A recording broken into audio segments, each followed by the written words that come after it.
Well, hey everybody, good evening. I'm Brandon Vaught and I'm joined by the great Dale Alquist. Dale, good to be with you. God bless you, Brandon. It's great to be with you as well. This is, of course, our next virtual society meeting for the Society of G.K. Chesterton. We do these virtual meetings once every quarter, once every 3 months, and we love it. Not only because it's a time we get to talk about G.K. Chesterton, but we get to hear from Chesterton fans all over the world. I think each of us have our local Chesterton societies, if we're lucky. Most of us have a group of 10, 15, 20 people that we get together with locally. But I know there's lots of people who don't have that opportunity. Either they don't live near a group or they don't even live in a country that has a Chesterton society. So that's why we love these virtual meetings, because people tune in from countries all over the world.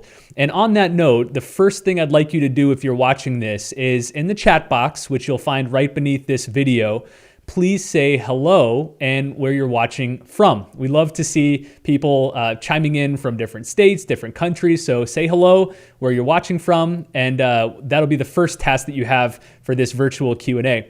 Also, because this involves a Q&A, we want to hear your questions. So that's the second task you have. Is today we're going to focus on the topic of education, Chesterton's views of education, the current educational system. So any questions you have around the topic of education, please leave them in the chat box. So step 1, tell us hello, where you're watching from. Step 2, leave your question for Dale about Chesterton and/or education.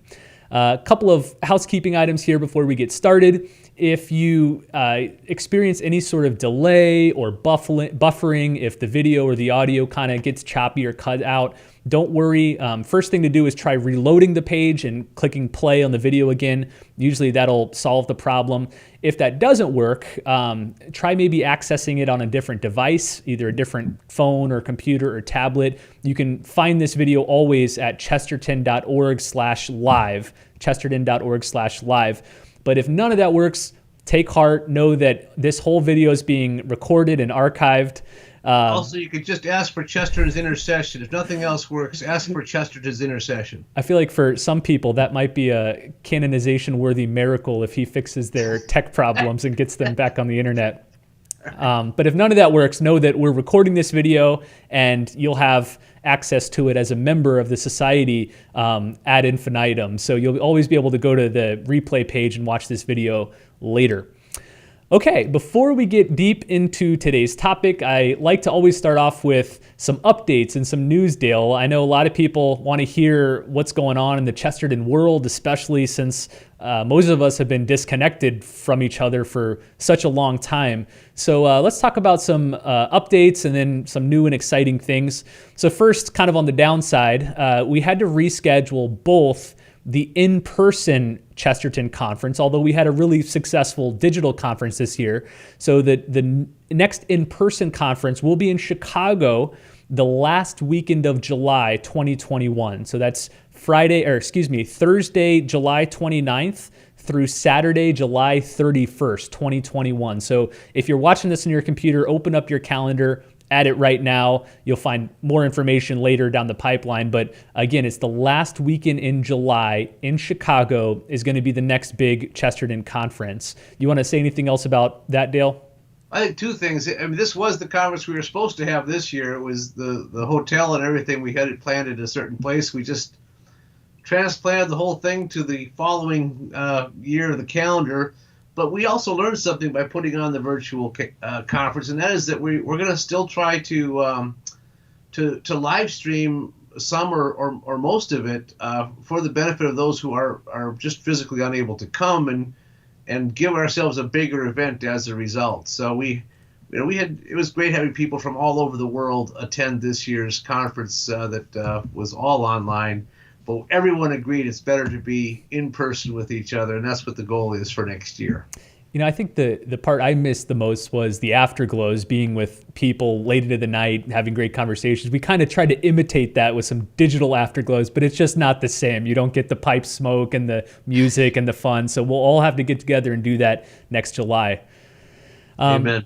The other sad news was we had to reschedule our planned pilgrimage. You've probably been hearing about this through Gilbert Magazine, through the Chesterton website and email newsletter. But we were planning a fantastic pilgrimage throughout England, going to different sites associated with Chesterton, and even Lewis and Tolkien and some of the Catholic martyrs. We had to postpone it, not cancel it, but postpone it. It's going to take place next year, probably in the fall 2021. We don't have a date locked down yet, but look for more details on that soon. And maybe, especially if you're concerned about vacation days with work, block out some vacation time later in 2021 so you can join us on that great pilgrimage. All right, now for some more exciting developments. Dale, we've got a new video series that we've currently launched on the Chesterton website only for members of the society. So if you're watching this live video, that means you're a member. And so another cool thing we've got for you is a new series called Common Sense on Tap. You want to talk to us a little bit about that, Dale? Yes, Common Sense on Tap. We hope it will be convivial, but that's up to you. If you want to make it convivial, our very first sessions that we are starting to present right now, I have Kevin O'Brien as my guest, and we are going through the Book of Orthodoxy in a very, let's say, introductory way. We want, probably 15 to 20, possibly even 30 minutes episodes where we take a chapter at a time and really point out the main highlights so that people who have read the book before, maybe haven't been comfortable with it, can start to get into it.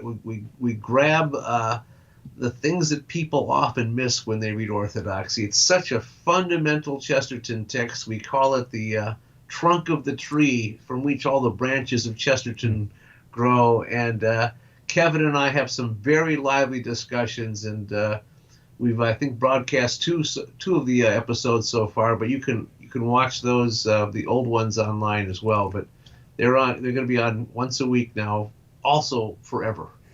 Good. So you could find these videos on your member dashboard. So if you go to chesterton.org and look under, I think it's the membership tab, and the dashboard tab is underneath that. But go to your member dashboard. That's where you'll find these videos. And it's probably a good thing to do during this COVID period of restrictions is read through Orthodoxy, maybe for the first time, maybe reading it again. But they're doing one chapter a week, so read the first couple chapters to catch up with the current videos. But then after that, one chapter a week, and join Dale and Kevin O'Brien for some good discussion about the book. All right, let's turn to the last and maybe the most exciting development in the society, and that's the explosion of the Chesterton Schools Network. Dale, I see you're wearing proudly your Chesterton warm-up jacket. There you go, Chesterton Academy warm-up jacket. Talk to us about all that's new and exciting with the Schools Network. Well, that'll tie in very nicely to our topic tonight, of course, Brandon. But the our local Chesterton Academy opened last week. Opened classes in person, humans. Some of them wearing masks, if not all of them. And this was the first school that started 12 years ago. But the amazing thing is there are now 33 schools in the Chesterton Schools Network. And we were just talking before this about, you shared that number with me, and I was shocked because I said just yesterday I was on the Chesterton Schools website looking at the schools, and there was only like 20 of them on there. I said, we're way behind pace. And you said, we're opening them faster than we can even list them on the website. That's true. It's so exciting. And these are all grassroots effort. People come to us and say, how can we start a school? And that's what we're here to do, is help them get these schools started. But 33 is absolutely astonishing in just 12 years. And they're all opening right now, and more in the chute to open next year.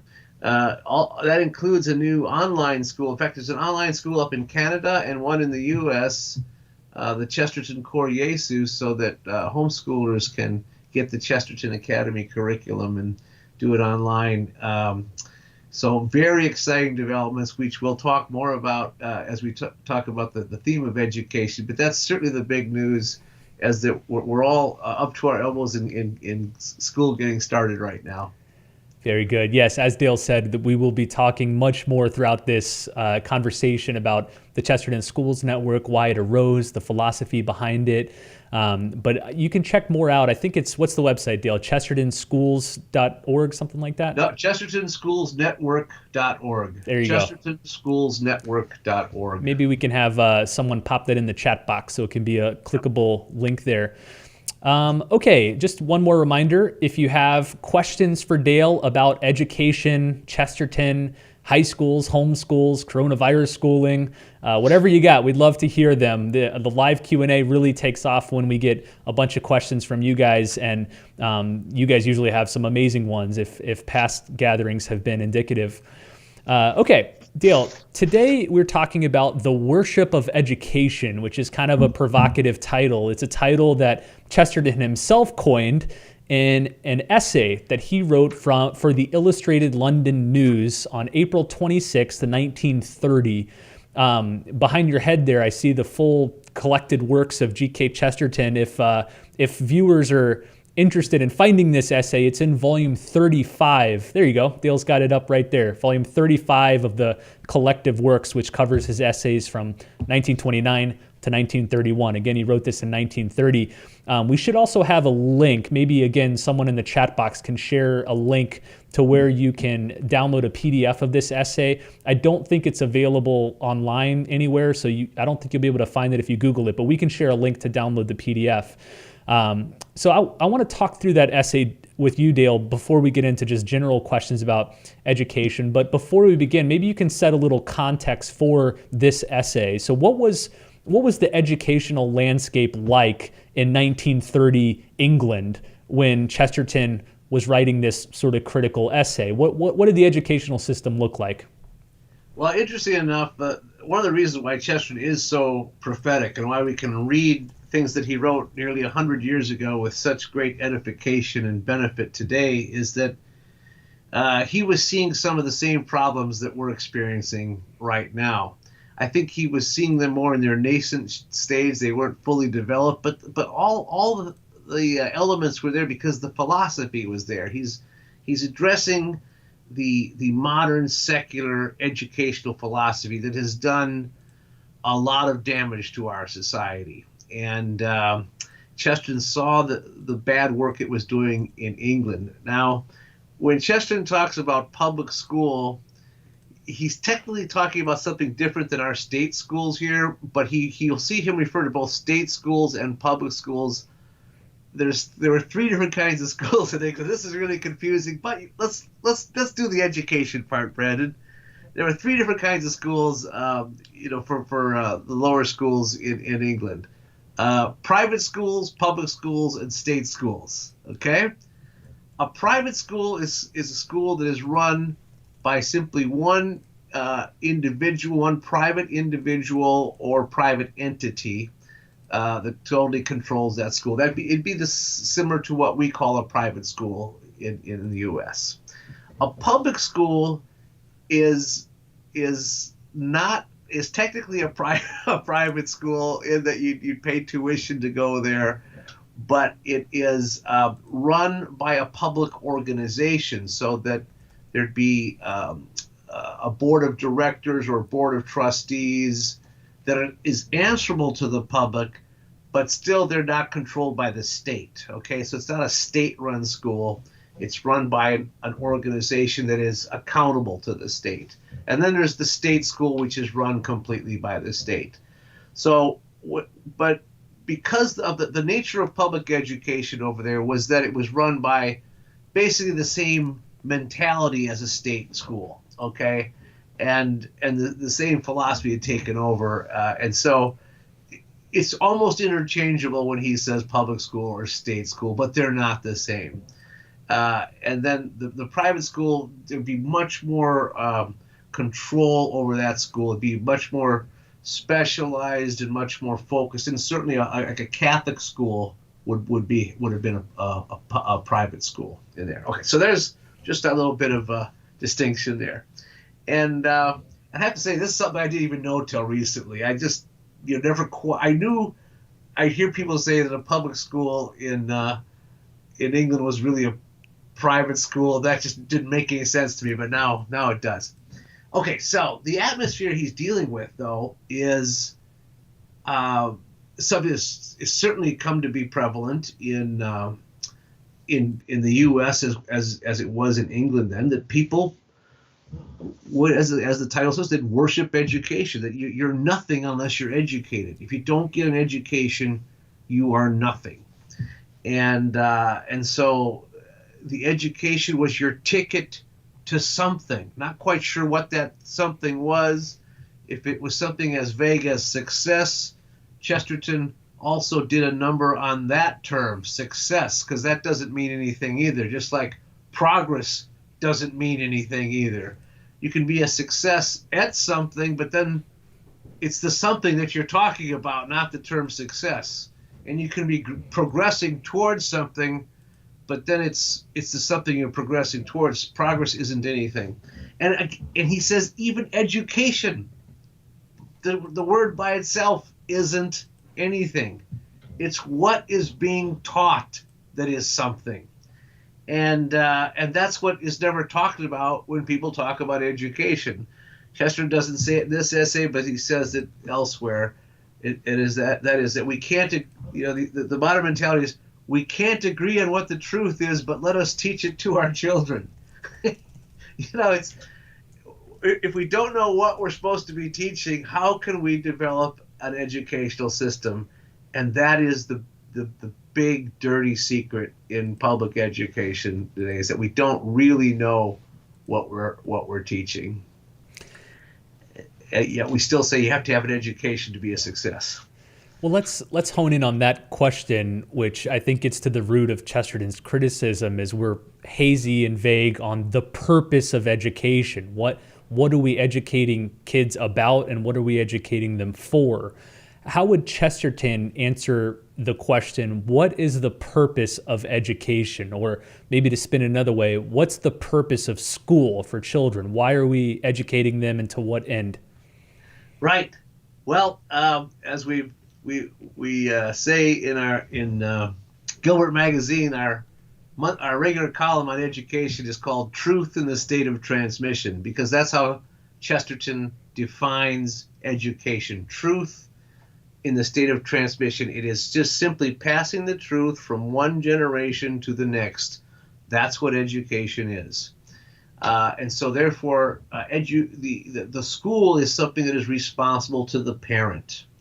And if the parent is not running the classroom directly, the parent, mother or father, will give that authority to someone else, the teacher, and the teacher is in loco parentis, in the place of the parent by the authority of the parent, and working for the parent, and not working for the state.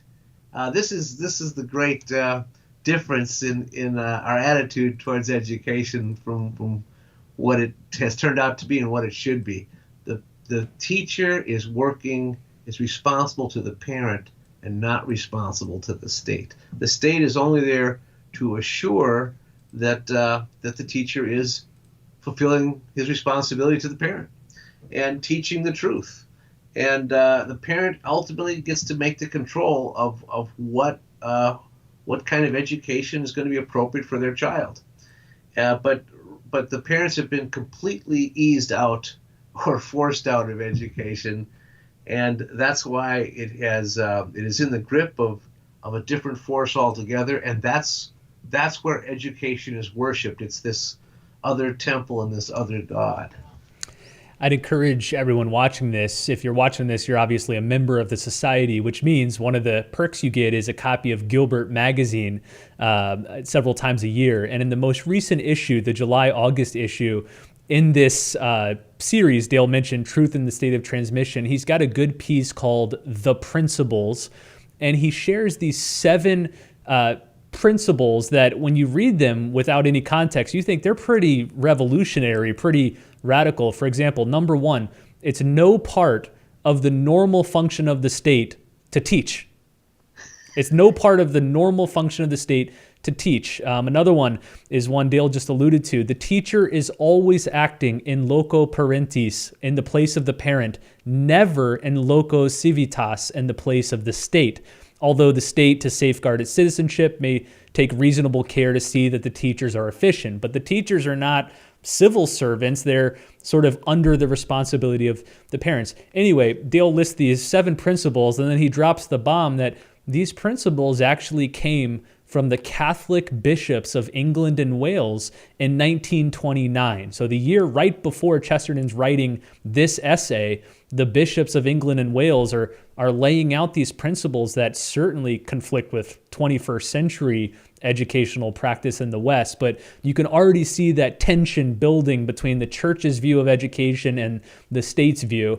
Dale, another related question I had was, Chesterton was always leery and skeptical of big government, what he called Hudge, and big business, what he called Gudge. But then in this essay, you see his increasing hesitation about big education, about education that's become so concentrated in the state and has it growing in influence and power. Why was this so concerning to Chesterton? Yeah, and we have to come up with a name for big education that rhymes with Hudge and Gudge. And I think we once tried fudge, but mudge would work, and budge and nudge, and pudge. But I think you reserved sludge for big science, right? Yeah, sludge is big science. Right.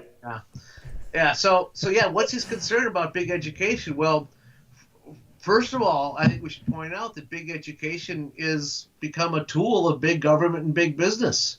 You're being educated to be part of that system that's run by big government and big business, either a tool of the state or of moneyed interests, as the moneyed interests are the ones that really control so much of big education. And of course, big education itself, some of these schools have become monsters in their reach, in their influence, and may I say, in their inefficiency.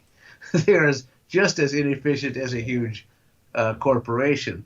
But here the case is that it's the loss of freedom and the loss of autonomy and independence for Jones, for the common man, who becomes another cog in the wheel of in a force that he can't control, just as he has all his freedoms taken away by big government and big business. He's really losing his freedom to big education as well. All right, let me ask you this one question, and then we've gotten a bunch in the chat box. They're starting to roll in. And again, if you have a question for Dale about education, Chesterton, etc., leave it in the chat box. We'll get to as many as we can.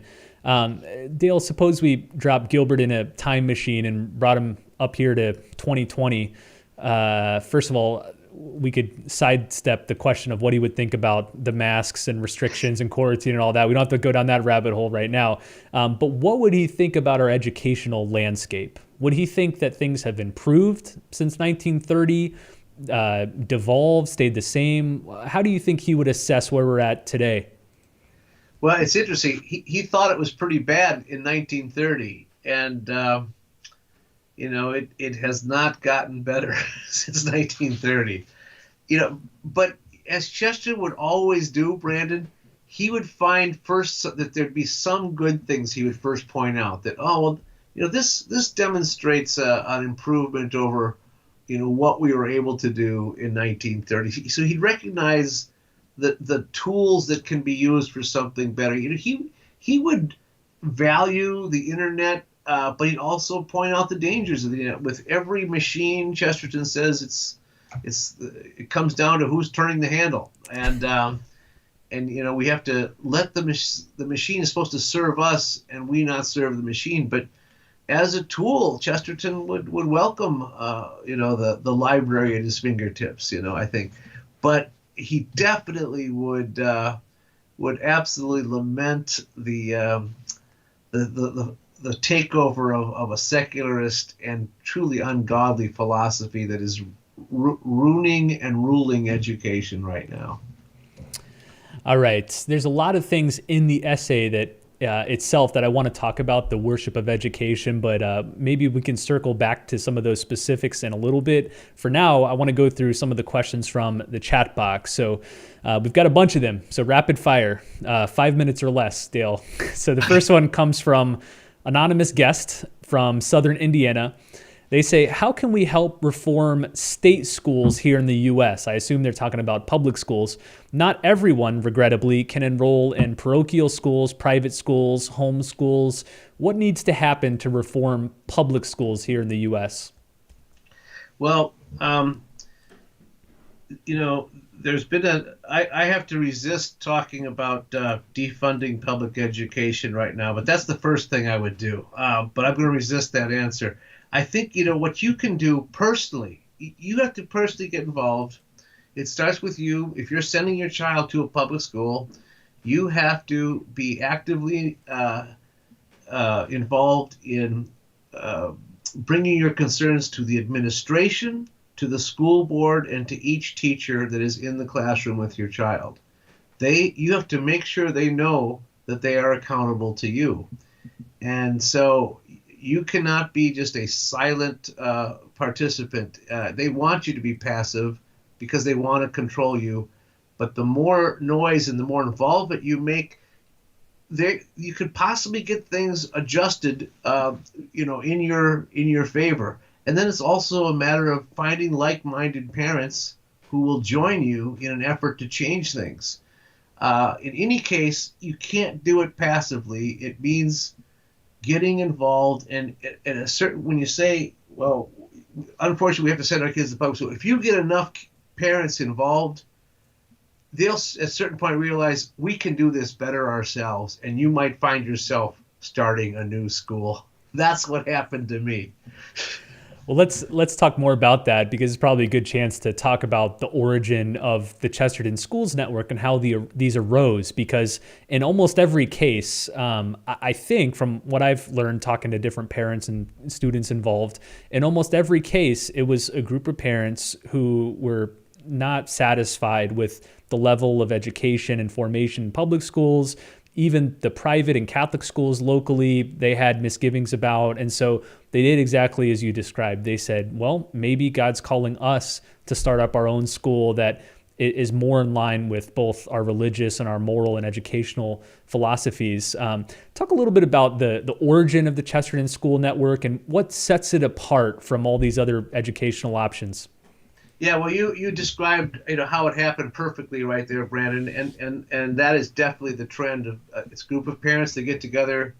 We've got to do something, and there's absolutely nothing more important than the soul of your children, and you have to understand that school is such a critical, formative time in their lives, and if you don't develop them just right and form them just right at that moment in their lives, you're in danger of losing them forever.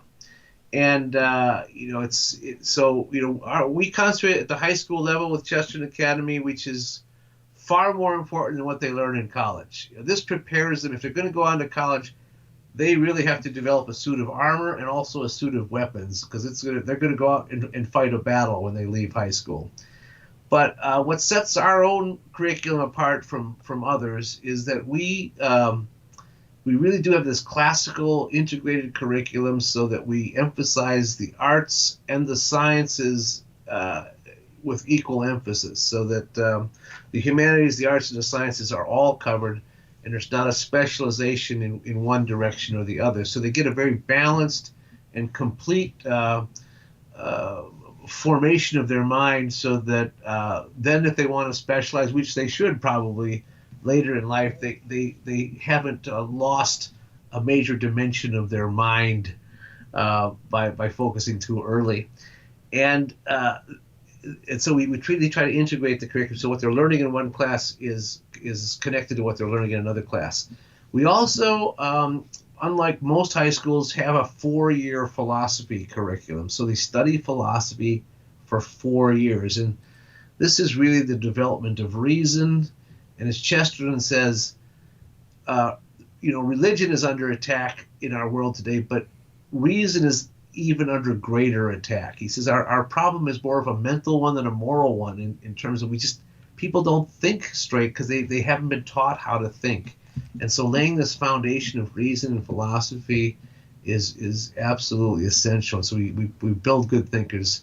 And then, of course, we have daily mass, and we we develop the spiritual life. And I think, this really gives us a way to circle back to this essay, if I could quickly, because in the conclusion of the essay, Chesterton talks about religion is putting first things first.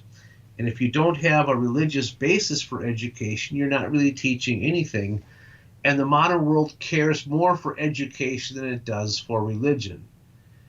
And a truly good, complete school will have a religious foundation, and that informs everything else that's being taught. If it's not well grounded in eternal truth, you're really teaching just unconnected truths, a lot of which may not even be true. And the other thing is, by emphasizing education over religion, Chester says you're really, it shows you care more for ambition than for education. You care more for, it's a self-centered rather than God-centered outlook. Yeah, he says in the essay, education ought to be a searchlight given to a man to explore everything, but especially the things most distant from himself. But today, he says, education tends to be a spotlight, which is centered solely on himself. It's an inward, curvatus turn. And then he says, the line you just alluded to, the moment men begin to care more for education than for religion, they begin to care more for ambition than for education. They don't even get the thing that they claim they're going after.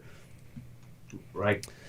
All right, let's take some more from the chat box. Bill Zaransky says, American public education, it seems to be a constant experimentation.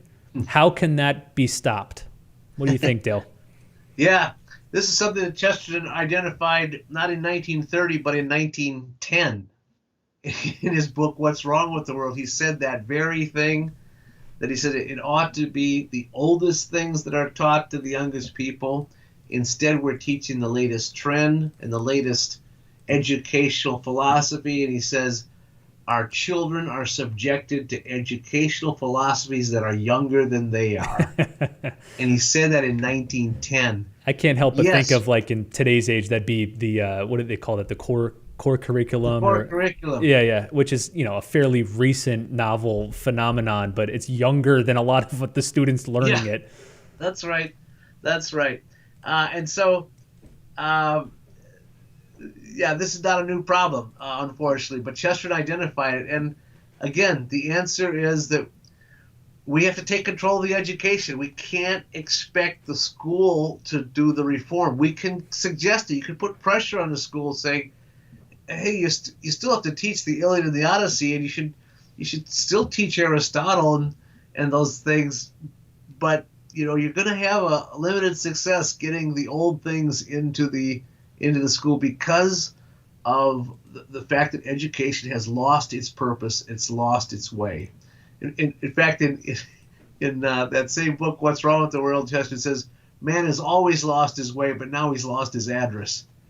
How about this one from Donnie Brady? Dale, does the admission school scandal show that getting the right degree from the right school is today's society worship of education? Well, I think that's a perfect example of it, Donnie. That is a perfect example. And when you look at some of the schools that people were paying this outrageous amount of money to get into, you wonder, boy, if you're going to sell your soul, at least try to get a degree from a better school than that. That epitomizes it perfectly. It reminds me of that great line from Man for All Seasons with Richard Rich, and he's, scheming to get a good position and basically sells his soul to get this, minor level position with the government or something. And Thomas More gives him that one-liner. He says, you sell your soul, you gain the whole world if to sell your soul, the one from Scripture. But then he looks him in the eyes and says, but for whales. Yeah, but for Wales, you could say that about this college admissions scandal. It's like, but for Princeton, but for Yale. University of Southern California. Yeah, right. Huh? All right, here's another good one from a guest. What aspects of current Catholic schooling, elementary and secondary, do you think they're doing well? And which aspects do you think they're doing less well? Examples would be helpful. So not the Chesterton Schools Networks. I think they're talking about parochial schools, elementary, secondary. What do you think they're doing well? What do you think they're not doing so well? Well, it depends upon the school, depends upon uh, the way they're implementing. But when they're implementing a great teaching of Scripture, so that young students learn what's in the Bible and they learn the great Bible stories. Uh, Anytime that is emphasized and inculcated into the students, that's a great benefit that's going to keep with them for the rest of their lives. Any emphasis on memorization is going to be such a great benefit because that'll help make them more articulate and a more well-developed mind. They should not neglect actually developing skill in terms of art, and not just giving them some materials and say, go ahead now, create. And I think teaching any teaching of science has to be done with a sense of wonder, and that what you're studying is God's creation, and you're really looking at the mind of God when you're looking at the world that He created, and I think that'll give us some great scientists if we teach science to young students with that approach rather than just a cold clinical approach. But the more that it's integrated into the Mass and what is happening in church, and you just bring bring the classroom and the sanctuary together as much as possible, that's going to be to the benefit of all. One thing that is prevalent in private schools, public schools, even most Catholic schools, but is noticeably absent in the Chesterton schools is a prevalence of screens. The Chesterton Schools Network is insistent about not having unnecessary screens and technology in the classroom, very heavy on books, Socratic dialogue, in-person discussion, performances, all that kind of stuff. Obviously, screens came much longer after Chesterton's time, but what would he think about the advent and the promotion of screens? To me, it's kind of, if in his time they worshipped education in the abstract, it seems today we kind of worship educational technology. The more technology in the classroom, the better. Do you get that same sense? Yeah, absolutely. Most teachers will testify to the fact that a screen is more of a distraction than a help. It becomes its own source of attention rather than the topic that's being taught. Again, if there's a way to use it as a tool, it should be used as a tool, but the danger is that it takes over and that we become dependent on it rather than it assisting us. It's all about the virtue of self-control. We just have absolute limited use of it, and we try not to use it at all. And the kids get plenty of time on screens outside of school. All right, here's a question from Ron Witt. He asks, are there any opportunities for an older adult who may not have had truth transmitted to him sufficiently, so there's the Chesterton definition, and wants to gain a better classical education? So wonderful that you're doing it for all the high schoolers. What about us older adults? What can you offer for us? Well, Ron, thank you for asking that question, because that's exactly what we're trying to do. That's the next thing that's in development right now.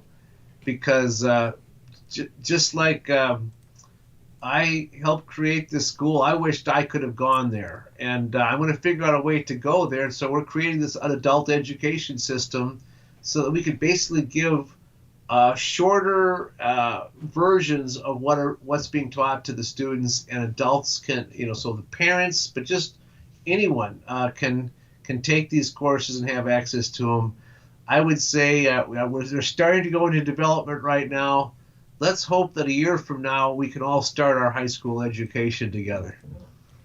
Love it. All right, this one's from John Hissong. He asks whether you have any thoughts on the Montessori method. So maybe first describe that method and then talk a little bit about it. Yeah, that is developed by a wonderful Italian Catholic woman, Maria Montessori. And it was just truly instrumental in a true reform of early childhood education, up through probably ages 13 to 14. I think that's kind of the length of that curriculum. So basically to the end of what we'd call junior high or middle school. And it was very, very much integrated with the Catholic faith. But she had a very hands-on and active approach to getting children's minds stimulated by the subject that they're learning. So it was less a much less passive experience in the classroom, where teachers just telling the student what is. They're actively engaged in the subject, but it's really integrated well with the faith. Now, the Montessori school system in America has been, as a private enterprise, has been very successful, except for the fact that they pretty much denuded it of its Catholic faith. They took the Catholic element out because they liked the system so much, and it was very effective. But there are a few Catholic Montessori schools that are using Maria Montessori's original approach, and I think I don't know anything bad about it that I could say in its true form. That I think it's been it definitely has proven to be an effective system. Let's hop back over to the Chesterton essay that we started off this discussion about, the worship of education. Again, he wrote this in 1930. We've got a couple questions about the essay itself, hoping you could give us some insight. Kind of near the end, it's the last couple sentences of the second to last paragraph. Chesterton says, "I need not mention here the many recent examples of this monomania rapidly turning into mad persecution, such as the ludicrous persecution of the families who live on barges." And that's the question that we got from Phyllis from Eve. She says, what were families on barges doing to educate their children? What's he talking about here? Well, he's referring specifically to families that basically have dropped out of society. They're not sending their kids to a public or institutional school, so they're homeschooling their kids. So they're as isolated as living on barges, and they probably are living on rivers in houseboats, is what he's referring to. And so they're educating their own children, and these parents were losing the right to do that because the state was saying, well, they're not getting a good enough education by our standard. And the monomania there again is that they're sacrificing everything for the purpose of education, and they're truly interfering with the parents' rights and autonomy to educate their children. It reminds me of a quote about halfway through the essay when Chesterton says, "He," and he's talking about the fashionable leader, "seems to me to collect with remarkable rapidity a number of superstitions, of which the most blind and benighted is what may be called the superstition of school," with capital S's on both words, superstition of school. He regards school, capital S, not as a normal social institution to be fitted into other social institutions like home and church and state, but as some sort of supernormal and miraculous moral factory in which perfect men and perfect women are made by magic. To this idolatry of school, again, capital S, he is ready to sacrifice home and history and humanity with all its instincts and possibilities at a moment's notice. To this idol, he will make any sacrifice, especially human sacrifice. What's he getting at there? Well, that's again, that's the worship of education. The human concerns are sacrificed to the institutional concerns, and to what Chesterton says, that these people have not been fully educated themselves. Because they're half educated, they think education is everything. And somewhere else, Chesterton says, to say that modern man is half educated may be too complimentary by half. They have just had such a limited understanding of what education means, but they put everything into it because they see the school, the capital S school, as the magic answer to everything. And if you don't see it, and if you want to do something different, well, then you need to be disciplined and you need to be crushed for the sake of the school. It reminds me of the question, what do you worship? Which is another way of saying, to what do you give ultimate value? What's your ultimate concern? And I think for a lot of people today, it would just point blank be education. Like the one thing we want for everybody that overrides any other concern is education. And if that's the case, then you're worshiping something other than God, which is what our tradition calls idolatry. You've made education into an idol. And it truly is an idol, Brandon, because an idol is just a facade with nothing behind it. There's nothing behind an idol. And there's nothing behind education. There's no truth. There's no substance there at all. Okay, here's a practical question from Phyllis Delabar. She says, Dale, in the Chesterton schools, how are you able to keep the tuition so affordable? Well, we were talking about miracles just a minute ago, weren't we? Right. Yeah, it is a constant challenge, but I can tell you some of the things we do. One of the easiest ways to keep the tuition low is to not have a football team. There's nothing wrong with football, but that's another thing that should not be worshipped. And too many high schools worship football, which means they have to build a stadium, they have to buy expensive equipment, and they have to just devote great resources to it. But you can have simple sports that don't cost anything and still give the students a chance to have the fun experience of playing as a team and to have all the good things that go along with that, but to keep sports in their place. But it doesn't really cost much to do basketball or volleyball or baseball or track. In fact, track's really inexpensive.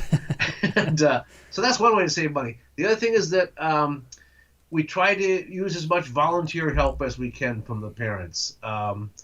And so the parents are fully invested in their education. The more invested they are in what's going on, the less they come to have the typical expectations that are very, very passive, and the students, the parents think, well, we'll just let the school take care of that. We'll let the child is your problem now, and you take care of them and give us a good child when you're done.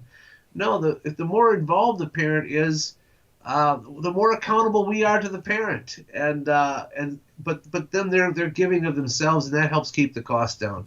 We try to have the administration, even though the role of administration is very important, we try not to have a great disparity in what we pay administration to what we pay teachers, but also we want those administrators to some extent to be actually in the classroom to do some teaching themselves, so that they have their finger on the pulse of what's going on in the school too. So they don't have that remoteness, and that also keeps their salaries closer to the teachers. And then if you have some part-time teachers as opposed to full-time teachers, you can also pay some lower salaries there. But those are some of the ways we do save money. We by not having technology, you save a lot of money that way as well. And we go with lower rent facilities, and the emphasis is on the curriculum and not on the comfort of the desk that they're sitting in. I know another thing, Dale, is most, if not all, of the Chesterton schools have a wealth of donors who believe in the mission of the schools and who donate to make the tuition affordable. I've seen in all the schools that have opened up so far, it's not just parents who get excited about this mission, but other local Catholics and community leaders who see the value in their local young people being educated under this system and say, I want to make that happen. I want to help support it. So a lot of the Chesterton schools are subsidized heavily by well-hearted, good-hearted donors from around the area. And there are people out there who really are concerned about education, and they see the great solution that this product offers, and they're happy and anxious to donate. I have to also add too that the Chesterton Schools Network is another way the cost is kept down in each individual school, because we offer certain administrative support and templates so that they don't have to do everything themselves in that sense either. All right, we talked a lot about primary education and secondary education at the high school level. Catherine wants to know, what do you think Chesterton would have said about higher education today? And she says, parenthetically, I'm thinking of Jesuit universities specifically. So you decide if you want to go down that path. But just our college system in general, what would Chesterton think about our universities? Yeah, well, they have suffered from the same decay, unfortunately, as the rest of the education system, and there's very little debate about that, and that's why there have been a few truly far-sighted people in the last generation that realized they had to start some new colleges and new universities that are teaching the Catholic faith that haven't lost their ways, and some of those have become very successful and very important.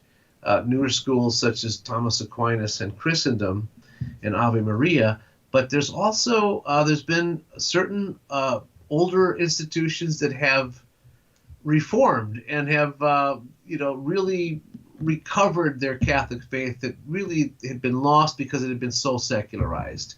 And there's some excellent older Catholic schools that are very faithful and are offering a great education. I think probably the real sleeper out there is the University of Mary up in Bismarck, North Dakota. A lot of people don't know about it. It's affordable. It's very faithfully Catholic and has just a very wide range of degrees that they're now offering. So, when a student goes off to college, they're ready to specialize, and Mary is got a lot of different degrees they're offering. So there is that. Now, there's also this too, and I think this is important. We don't live in a Catholic country, and our Catholic institutions, some of them aren't doing so well, and even the ones that are doing well are not available to anybody. But I'll tell you what is great for Catholics, and that is that on major public university campuses, there are some very active Newman societies and Catholic centers that are there to protect the faith of students who are coming there from the Catholic faith, and they're just excellent, and there's revival going on these campuses every year. These Newman centers and Catholic centers are boasting conversion stories and receiving people into the church. It is really good ground for evangelization there. So there's a number of good ones that we could recommend in that aspect too. All right, Dale, we've got maybe 10 minutes or so left, so let's rapid fire go through a bunch more. We've got a long queue of questions here. People find this a very lively and intriguing topic. Joe says, I'm wondering if Dale could spend a minute or two discussing his own elementary and high school experience. What type of school did he attend in his youth? Well, I'll try to do it as quickly as possible. I went to a very good public school system. My father was a high school biology teacher, and we were evangelicals, but we back in those days, which is about 400 years ago, there was still a very strong moral consensus in the community, even though it was very Protestant Catholic Jew where I grew up. I mean, it was a heavy Jewish population. We all shared the same morals, and the parents, were very satisfied with what was going on in the schools, and it was really strong. And I thought we had a good, strong public education system. Well, when it came to, and then I went to just a horrible liberal arts college, and it was just awful. But I met my wife there, so it was probably a great school. And then I got a master's degree at Hamline University, where I kind of created my own master's degree. But when it came time for me to send my kids to school, when my oldest kids were little, I just assumed we'd send them to the public school because I went to a good public school, right? This is that's when I had the huge, horrible discovery that the schools were not teaching them anything, and they literally were not learning anything. My son was in 4th grade, still couldn't read, and now of course he teaches philosophy at Chesterton Academy. But it was my wife was the one who woke me up to this, and then we had the horrible problem trying to figure out where to send our schools. We did Montessori for a while, and another classical school for young students, but then we became Catholic and we started sending them to Catholic parish schools, and then of course we created Chesterton Academy. So that's the quick story. All right, here's one from George. He says, most educational institutions base their philosophy and approach on a specifically articulated pedagogical creed that lays out those pesky details which make up actual day-to-day school. Besides, of course, the church's documents regarding Catholic education and the teased out Chestertonian principles, do the schools in the Chesterton network have their own set of principles, approaches, guidelines, pedagogical approaches that are relatively uniform across those schools? How'd you answer that? Yeah, it is relatively uniform, but we also, want to allow for the principle of subsidiarity. Each teacher has his or her own personality, and they also bring a unique set of knowledge into the classroom and experience that is going to be useful. You don't want to shut any of that down, but they also can't stray from the principles that need to be taught and the curriculum that needs to be taught. But so yeah, we offer a lot of guidance for the pedagogical approach, but it's still going to be it's still operating a little bit at a local system. Each headmaster has to be watching closely over his or her faculty, because they have to be accountable to the parents. That's the bottom line. All right, another question from a guest. What are the keys to getting well-educated as opposed to mal-educated? They also say highly educated, and scare quotes, doesn't seem to be a useful term these days. And it reminds me of what we said at the beginning, that to say highly educated presumes some standard toward which you're going higher toward. It's a vague, abstract thing in and of itself, but how do we get well educated instead of just nebulously highly educated? Yeah, I think for us, our approach is the classical approach. You tap into the great works of the past and the great truths that have been articulated by our forefathers, and these come not only from the church, but they come from the growth of Western civilization, our Greek philosophers and the great literary artists of Europe that really helped form our civilization and really gave us the context into which we put everything else. But it absolutely has to be connected to truth, beauty, and goodness. And whatever serves that